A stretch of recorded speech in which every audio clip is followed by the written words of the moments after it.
Namaste and welcome, beloved ones. Here we are again, exploring the energy, the consciousness, and the opportunity that is before mankind right now. All for the last 15 days, we have been transiting, meaning traveling and feeling the energies of the chakra system and now the ascended chakra system. And I want to bring up our graphic just to remind us of kind of where we are on this pathway. And we're going to talk further about how that applies to you and your life right here and right now. But here we go. Here is the divine galactic blueprint. And on the left side, what you see is the entire ascended chakra system. And there are 12 points that make up the ascended chakra system. And the foundation is your heart. No surprise, huh? Because when we are in a state of peace, when we are in a state of true compassion, we open to the potentiality of divine connection and ascended living. So for the last several days, we have been working with what we call the exploded crown energy. And the exploded crown begins at the traditional sixth chakra, and it goes up to those points that are floating out above the ears and up above the traditional crown chakra. Now that energy, when it is open, allows us to be in a more connected, ascended state of being. And that energy, when it is open, also informs us. So consider the opportunity that this represents to be in the world, but not of the world, truly, to be connected beyond the physical, but to also be able to be here in the physical. And that's one of the gifts of these amazing Egyptian healing rods, is that the energy that they radiate lifts us out and above the mass consciousness. Now, we refer to that as density consciousness, right? So the density is the form that is rooted in polarity and subject and object, whereas ascended consciousness recognizes that there's lots of polarities out there. However, we're living in a more unified state of consciousness. Unity consciousness is not a goal. Unity consciousness is your nature. And it is in the unconditional love of the divine, of your unity consciousness, that we're allowed, so to speak, to have positions in polarity and separateness and individuation. So there's a grand paradox in the spiritual journey. And the journey home, the journey of reunion, is one of relaxing the need for separation, for more coarse emotional experiences, and coming into alignment with the truth of who you really are. And someone out there saying, well, who am I? You get to discover that. But what I will say to you is you are more than the density brain can wrap around, and that you are indeed energy, essence. And that this body that we have, each of us has a wonderful body, that's a gift. You're in sacred union with your body to live this life here on the planet and to be in service to the expansion. So let's come back around to the exploded crown chakra. If you have your rods with you today, I invite you once again to bring them up into the heart area. Take a few deep clearing breaths. Be in your heart space, and then be in the ascended heart space. The ascended heart energy is beyond emotion. It is a place of peace. It is a place of compassion and clarity. And now, you can close your eyes if you want to. I want you to breathe up right out the top of your head. Just take the breath and go. And send it out the top of the head. Try that again. Breathing in, into the heart, up. One more time. Into the heart, and up. Beginning to feel the tingle up there? Bring your attention up to the very top, floating above the head. That is the gateway to the higher realms. There is a portal at the top of the exploded crown chakra. And that portal is an opening into the golden energy, into that communion with the divine. And we are able to go there. This gift is available for all. However, it requires that we relax our fears and emotions and be in complete trust of our own divine nature. And is that not indeed the spiritual path? To be in trust of your divine nature, to be in service to the divine in all beings. And so it's a wonderful, no matter what your particular thought particles are, whatever you're thinking about, there are universal themes. And the universal theme is about upliftment, peace, expansion, divine communion, and service. So thank you for bringing your attention here to this group tonight to be in your divine service. And it begins with service to yourself, service to the you that has been waiting to come forward evermore. So Jess, come on in here. I know we've got some folks waiting to participate. How are you doing today?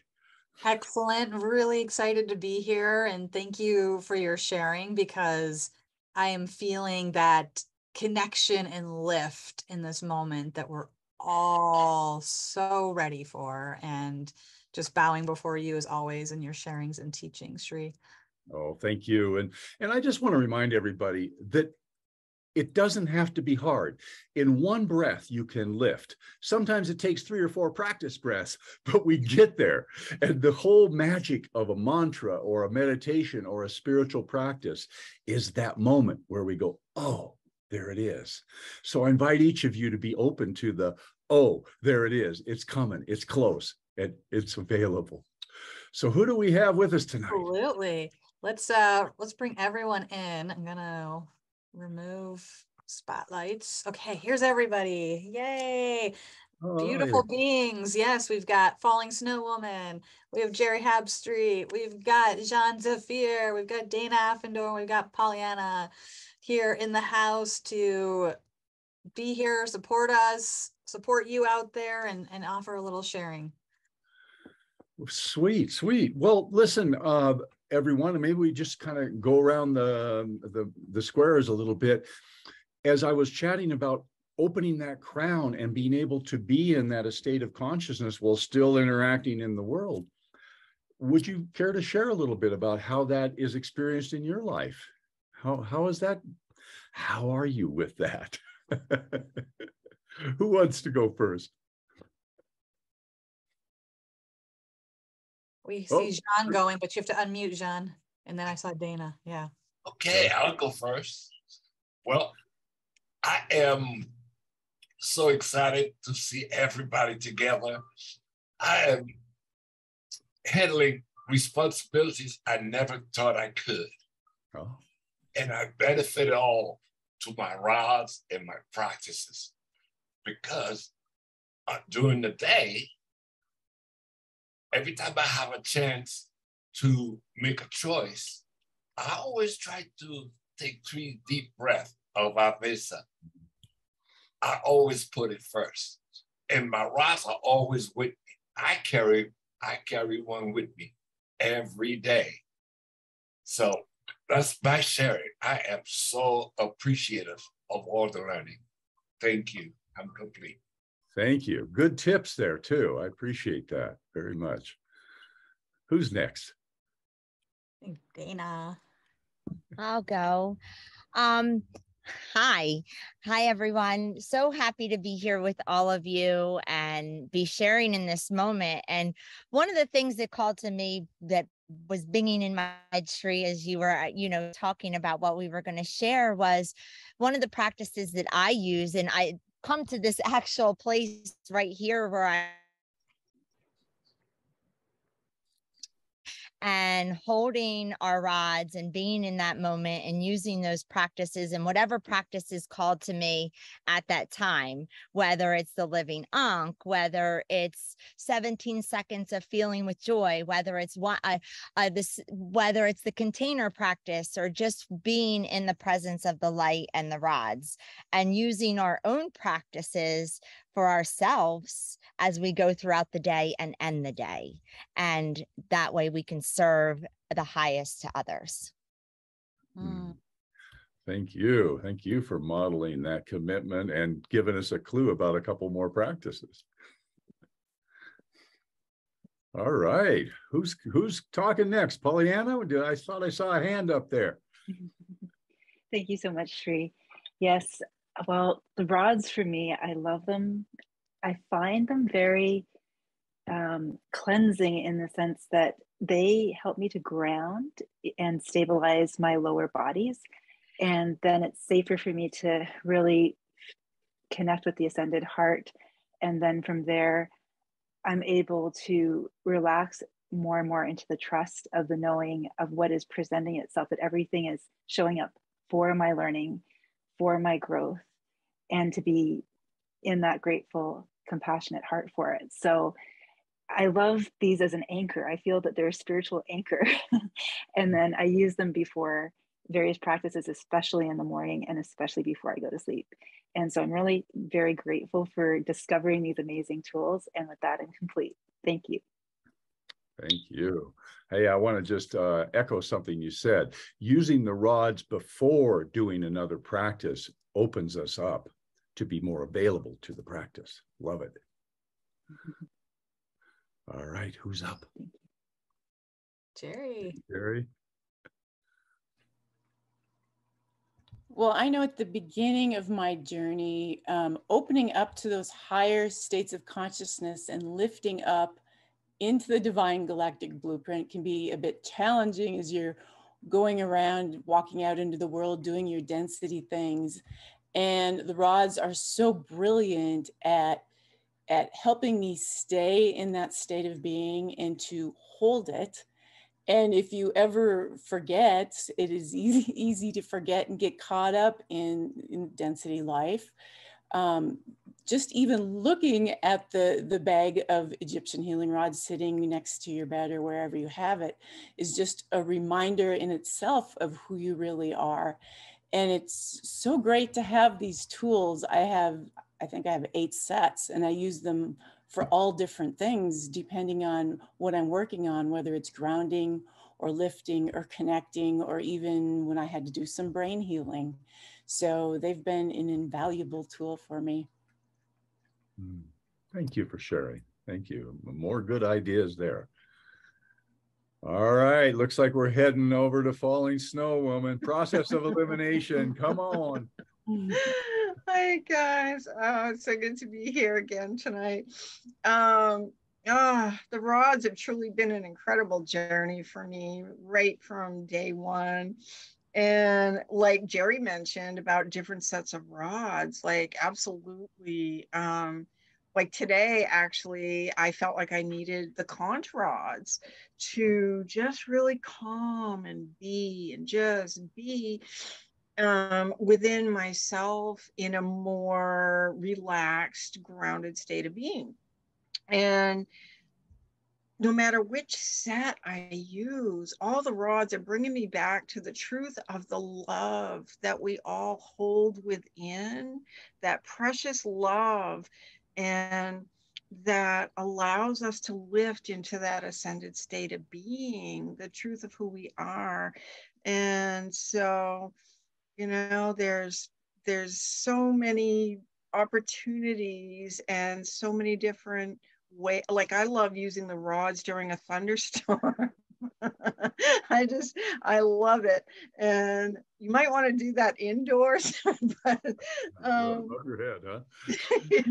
really, you might want to do it indoors, but I love it, that connection. I mean, it just doesn't get any better than that. And so listen to your guidance as to how you use each set of rods for yourself, to trust that guidance, because it will take you where you need to go. Thank you. All right, Jess, what do you have to add to this beautiful collection of perceptions and recommendations? I'm really enjoying all of the different sharings here and approaches and ways that they're using. And I think it's speaks to that versatility that these tools are so a part of us, that for me, you know, when you're in that flow of opening to your intuitive guidance, that these rods can really support you to go further than you've ever gone before. And it's such a simple but powerful thing. They are a lifetime tool. You know, you're going to continue evolving and developing a relationship. And that's what I hear in all these sharings. It's a relationship, and it is a beautiful one at that. So I'm very grateful for them in my life, you know, and to share with everybody here and receive some inspiration how you connect and have that relationship with your tools is very uplifting. Yeah. Yeah, I concur. It's, you know, it's funny how my mind always amuses me. I see the rods a little bit like spiritual ice cream. You know, they're all ice cream, but there's different flavors. And so there's so much fun to be had as we connect with a pure energy. And I think, you know, as we come to a close for the night, it's important to remember, if we want to open our crown to be in direct conscious communion with our spiritual nature, with the guidance that's available, there is a purity that is being asked of us. That while we can smile about the metaphor of ice cream, the key here is that we are using a pure crystalline tool to remind us of our crystalline nature. And therein is the path, is it not? Because our spiritual DNA needs a little jump start. We've been here on Earth quite a while, and we've been filling ourselves with coarser frequencies. And so the purpose of a spiritual practice and a spiritual tool is to lift us out of that habit into something that is more authentic and that fulfills our destiny as awake, conscious contributors. So thank you, everyone, for joining us. Once again, we're going to keep going. There's more to share, more to do. And I want to thank each one of you, Pollyanna, Jerry, John, Falling Snow Woman, and Dana, and of course, Jess. Every one of you has offered us a gift of love and a gift of wisdom. And thank you so much for participating. Cool. So anything further, reminders, Jess, what's up? Keep on going, Global Minga. Come join us tomorrow at noon Eastern at Shrinkera Live, at Oneness Talk Radio on YouTube. And we're going to be diving into more of all of this, pyramids, rods, updates. So hang out and keep coming back at 6 p.m. every night. Yes. And just by way of a spoiler, whatever, we're going to do a little meditation tomorrow. So wear loose clothing. We're going to do a little meditation tomorrow in the show that I think you're going to enjoy very much. Everyone, thank you so much for your kindness and your attention and being part of Global Minga. Together, we are better. Namaste. Namaste.